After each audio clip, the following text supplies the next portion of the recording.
एक गांव था जिसमें बहुत ही सुंदर फसल लगा करती थी, मगर किसानों के पास इतना पैसा नहीं होता था जिससे वे बीज या उर्वरक खरीद सकें।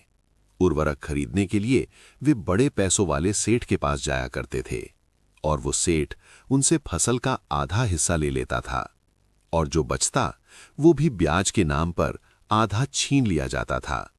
गांव वालों के पास कोई दूसरा रास्ता नहीं था। उसी गांव में एक गरीब परिवार रहता था जिसमें पिता नहीं थे, सिर्फ एक मां और दो बेटे, बड़ा बेटा और छोटा बेटा। घर में खाने के लिए एक दाना भी नहीं था। जमीन थी लेकिन खेती करने के लिए ना पैसा था ना साधन, और अगर खेती करते भी तो फसल आने में 3 से 4 महीने लगते। इतने दिन कोई भी भूखा नहीं रह सकता। बड़े बेटे ने सोचा, मैं अपने परिवार का पेट कैसे भरूं? वो बहुत सीधा, ईमानदार और मेहनती लड़का था। वो घर से निकल पड़ा काम की तलाश में।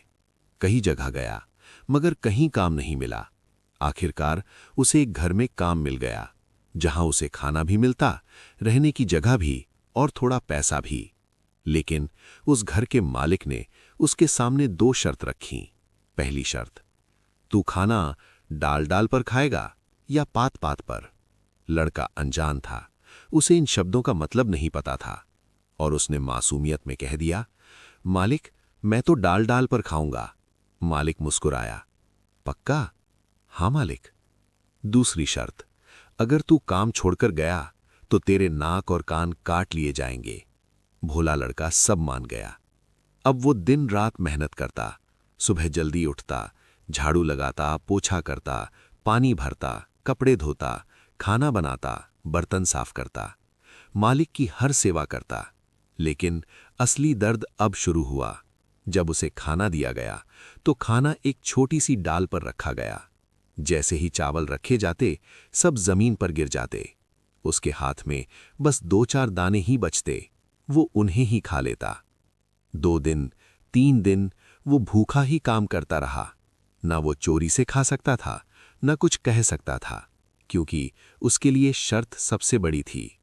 उसका शरीर कमजोर होता गया, आंखों में आंसू, पेट में जलन, लेकिन ईमानदारी नहीं छोड़ी। आखिर जब भूख सहन नहीं हुई तो उसने मालिक से कहा, मालिक अब मैं ये काम नहीं कर सकता। आप मेरे नाक और कान काट लो लेकिन मुझे छोड़ दो।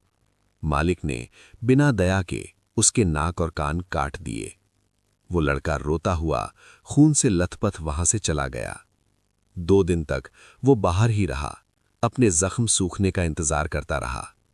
जब वो घर पहुंचा, मां ने दरवाजा खोला और उसे देखा। वो चीख पड़ी। छोटा भाई भी रोने लगा।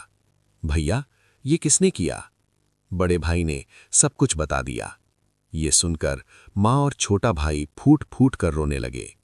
तब छोटे भाई ने आंखों में आग लेकर कहा, भैया मैं वादा करता हूं, जिसने आपके साथ ये किया है मैं उसे नहीं छोड़ूंगा। मैं उसके नाक और कान काट कर आपके सामने लाऊंगा।